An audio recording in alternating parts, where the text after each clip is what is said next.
சரண் Krishna YouTube சேனலுக்கு உங்களை அன்புடன் வரவேற்கின்றேன். தை அமாவாசையில் கட்டாயம் இந்த 3 தவறை செய்யாதீர்கள். அது என்ன தவறு, ஏன் செய்யக்கூடாது அப்படிங்கிறத பற்றி தான் இந்த வீடியோவில் தெளிவாக நம்ம பார்க்க போகிறோம். நம்ம சேனலில் உள்ள வீடியோவை ஃபஸ்ட் டைம் நீங்கள் பார்க்குறீங்க அப்படின்னா மறக்காமல் நம்ம சேனலை சப்ஸ்கிரைப் பண்ணி வச்சுக்கோங்க. நம்ம சேனலில் தொடர்ந்து குலதெய்வ பதிவுகள், ஆன்மீக தகவல்கள் வந்து கொண்டே இருக்கும். வாங்க வீடியோக்குள்ளே போகலாம். ஒவ்வொரு மாதமும் வரக்கூடிய பௌர்ணமி, அமாவாசை இந்த 2 தினங்களிலுமே நம்ம உலகத்தில், நம்ம பூமியில் அதிசக்தி வாய்ந்த நிகழ்வுகள் நடந்து கொண்டு தான் இருக்கும். நிறைய மாற்றங்கள் அந்த நாளில் இருந்து கொண்டே இருக்கும். அதனால் அந்த நாட்களில் குறிப்பிட்ட விஷயம் நம்ம செய்யணும், குறிப்பிட்ட விஷயம் செய்யக்கூடாது அப்படின்னு பல முன்னோர்கள் சொல்லி வச்சுருக்காங்க. தை அமாவாசை அப்படின்னோடனே தானம் தர்மம் பண்ணணும், முன்னோர்களுக்கு தர்ப்பணம் கொடுக்கணும் அப்படின்னு பலருக்குமே தெரிஞ்சிருக்கும். ஆனால் குறிப்பாக இவர்கள் கட்டாயம் தர்ப்பணம் அப்படிங்கிறது கொடுத்தே ஆகணும். அது யார் அப்படின்னு பார்த்தீங்கன்னா, தொடர்ந்து ஒருத்தவங்க வீட்டில் பிரச்சனைக்கு மேலே பிரச்சனை வருது, யாருக்காவது உடல்நிலை சரியில்லாமல் போய்கிட்டே இருக்குது, நிம்மதி இல்லாத வாழ்க்கை இருக்குது, எவ்வளோதான் குலதெய்வ வழிபாடு செய்தாலும் ஏதோ ஒரு குறை இருந்துக்கிட்டே இருக்குது, குழந்தைங்க ஊனமுடன் பிறக்கின்றது, குழந்தைங்களே பிறக்காமல் இருக்குது, வீட்டில் குழந்தை பாக்கியமே இல்லாமல் எல்லாரும் கவலைப்படுறாங்க, சொத்துக்கள் நிறையா இருந்தாலும் அதை அனுபவிக்கிறதுக்கு குழந்தைகள் பாக்கியம் இல்லாமல் தவிக்கிறாங்க அப்படின்னு இருக்கிறவங்க கட்டாயம் இந்த 3 அமாவாசைகளுக்குமே தர்ப்பணம் அப்படிங்கிறது, ஏன் மாதமே அவங்க தர்ப்பணம் கொடுக்கலாம். தொடர்ந்து ஒரு வருஷமாவது தர்ப்பணம் அப்படிங்கிறது அவங்க கொடுத்துக்கிட்டே வந்தாதான் அவங்களோட வாழ்க்கையில் உள்ள பிரச்சனைகள் கொஞ்சம் கொஞ்சமாக குறையும். ஏங்க நாங்கள் தான் குலதெய்வத்தை முறையாக வணங்குறோமே, அப்பயும் ஏன் நாங்கள் தர்ப்பணம் கொடுக்கணும் அப்படின்னா, குலதெய்வம்ங்கிறது நம்ம குலத்தில் வாழ்ந்த ஒரு புனித ஆத்மா தான். அந்த புனித ஆத்மாவை சந்தோஷப்படுத்தும் ஒரு நிகழ்வு தான் நம்ம முன்னோர்களுக்கு தர்ப்பணம் கொடுக்குற ஒரு நிகழ்வு. அது மட்டும் இல்லை, நம்ம முன்னோர்கள் அப்படிங்கிறது நம்ம குடும்பத்தில் வாழ்ந்தாங்க. அவங்க இறந்த பிறகும் அவங்களுக்கு தேவையானவற்றை செய்வது நம்மளோட கடமை. நம்ம எப்படி நம்ம உயிரோடு இருக்கிறவங்களுக்கு அவங்களுக்கு உண்ண உடை, இருப்பிடம் இதெல்லாம் நம்ம பார்த்து செய்கிறோமோ, இறந்ததுக்கு பிறகும் அவங்களுக்கு தேவையானவற்றை செய்வதும் நம்மளோட கடமை தான். எல்லா முன்னோர்களையும் ஞாபகம் வச்சு தர்ப்பணம் அப்படிங்கிறது எல்லாத்தாலையும் கொடுக்க முடியாது.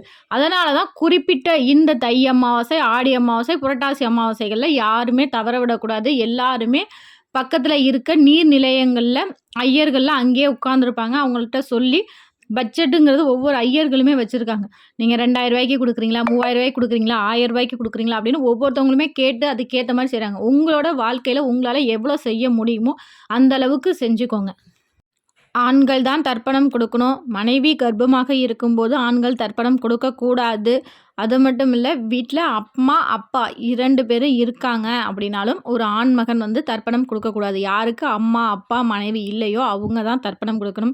அதே போல் பெண்கள் தர்ப்பணம் கொடுக்கணும்னா கணவன் அல்லாத பெண்கள் மட்டும்தான் தர்ப்பணம் கொடுக்கணும். இது தர்ப்பணம் கொடுக்கறதுக்கானவே ஒரு விதிகள். இந்த முறைப்படி தான் நீங்கள் தர்ப்பணம் அப்படிங்கிறது கட்டாயம் கொடுக்கணும். அதுவும் பகல் பொழுதில் சூரிய உதயத்திற்கு பிறகு தான் தர்ப்பணம் கொடுக்கணும். அன்றைய தினத்தில் நீங்கள் அசைவம் சாப்பிடக்கூடாது. இதெல்லாம் நீங்கள் பார்த்துக்கோங்க. இதெல்லாம் ஒரு பொதுவான முறை. இது அனைத்துமே நம்ம முன்னோர்களும் கடைபிடிச்சிட்டு தான் இருக்காங்க, நம்மளும் கடைபிடிக்க தான் செய்யணும். ஒரு சில பெண்கள், எனக்கும் அம்மாவோ அப்பாவோ இல்லை, கூட பிறந்த அண்ணன் தம்பிங்க யாருமே இல்லை, நாங்கள் தர்ப்பணம் கொடுக்கலாமா அப்படின்னா கட்டாயம் கொடுக்கக்கூடாது. சுமங்கலி பெண்கள் எப்போதுமே தர்ப்பணம் அப்படிங்கிறது கொடுக்கக்கூடாது. அதற்கு பதிலாக அருகில் இருக்கிற சிவன் கோயிலுக்கு உங்கள் முன்னோர்களை நினைச்சு மோட்ச தீபம் ஏற்றுங்க. வாயில்லாத ஜீவன்களுக்கு உங்களால் முடிந்த உணவு கொடுங்க. இல்லை உங்களால் கொஞ்சம் வசதி இருக்குது அப்படின்னா அன்றைய தினத்தில் ஏதாவது ஒரு அனாதாசிரமத்துலேயோ இல்லை ஊனமுற்றோர்கள் இல்லத்துலேயோ உணவு தானம் கொடுங்க. அதுவே போதும். கட்டாயம் உங்கள் முன்னோர்களின் ஆன்மா சாந்தி அடையும்.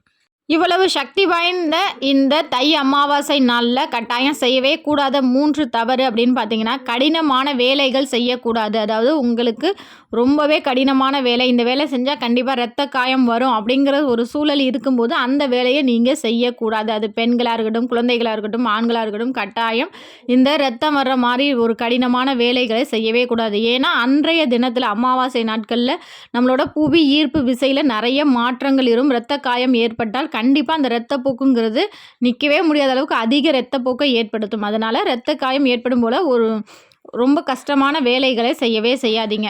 அடுத்தது, நம்ம தர்ப்பணம் கொடுக்கல, அது 2வது விஷயம். அன்றைய தினத்தில் அசைவம் சாப்பிடுவதை கட்டாயம் தவிர்த்து கொள்ளுங்கள்.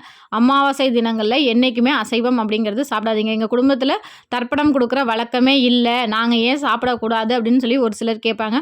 உங்கள் முன்னோர்களை நினச்சி நீங்கள் தர்ப்பணம் கொடுக்கறது ரொம்ப நல்லது. இல்லை ஒரு சிலருக்கு குடும்பத்தில் பழக்கமே இருக்காது. அப்படி கொடுக்க முடியாத சூழ்நிலை மனதார அவங்கள நினச்சி அசைவம் இல்லாமல் இருப்பதே ஒரு சிறப்பு. சரி, சைவம் தான் சாப்பிடணும் அப்படின்னு சொல்லிட்டீங்க. அப்போ எங்கள் இஷ்டத்துக்கு சாப்பிடலாமா? கண்டிப்பாக சைவத்தில் அனைத்துமே சாப்பிடலாம். ஆனால் கட்டாயம் உங்கள் உணவுகளில் இந்த 5 காய்கறி இருப்பது போல் பார்த்துக்கோங்க. அது வாழைத்தண்டு, வாழைக்காய், நீர்க்காயான பூசணிக்காய், சொரக்காய், அகத்திக்கீரை இதெல்லாம் நாங்கள் மாட்டுகளுக்கு தான் நாங்கள் உணவாக கொடுப்போம். கண்டிப்பாக அது நீங்கள் மாடுகளுக்கு உணவாக கொடுப்பது போல் உங்கள் உணவுகளில் அகத்திக்கீரை நிறையா சேர்க்கலைனாலும் சாம்பாரில் ஒரு 2 கீரை கிள்ளி போடுங்க. இது போல் செஞ்சு பாருங்கள். கண்டிப்பாக உங்கள் முன்னோர்களின் ஆசீர்வாதம் அப்படிங்கிறது நமக்கு கிடைக்கும். அது மட்டும் இல்லை, அன்றைய தினத்தில் இந்த உணவுகள்லாம் நம்ம எடுத்துக்கிறது நம்ம உடலுக்கு ரொம்பவே நல்லது. அதனால தான் நம்ம முன்னோர்கள் சொல்லி வச்சுருக்காங்க, அமாவாசை நாட்களில் இந்த நீர்க்காய்கள்லாம் நல்லா சேர்க்கணும் அப்படின்னு சொல்லி. அடுத்தது 3வது தவறு, எல்லாருக்குமே தெரிஞ்சிருக்கும், அமாவாசை அன்னைக்கு வாசலில் கோலம் போடக்கூடாது. வாசல் கூட்டணும், வாசல் தெளிக்கணும், ஆனால் கோலம் மட்டும் போடக்கூடாது அப்படின்னு. ஆனால் மாலை நேரத்தில் கட்டாயம் வாசல் தெளித்து கோலம் போட்ட பிறகு விளக்கு ஏற்ற வேண்டும். அமாவாசை நாட்களில் நீங்கள் என்னெல்லாம் செய்வீங்க அப்படிங்கிறத மறக்காமல் எங்களோட கமெண்ட் செக்ஷனில் ஷேர் பண்ணிக்கோங்க. கண்டிப்பாக இந்த வீடியோ உங்களுக்கு பயனுள்ளதாக இருக்கும் என்ற நம்பிக்கையில் மற்றொரு வீடியோவில் சந்திக்கிறேன். இந்த வீடியோ உங்களுக்கு பிடிச்சிருந்தால் லைக் பண்ணுங்கள், ஷேர் பண்ணுங்கள், மறக்காமல் சப்ஸ்கிரைப் பண்ணுங்கள். சரண் கிருஷ்ணா யூடியூப் சேனல். நன்றி, வணக்கம்.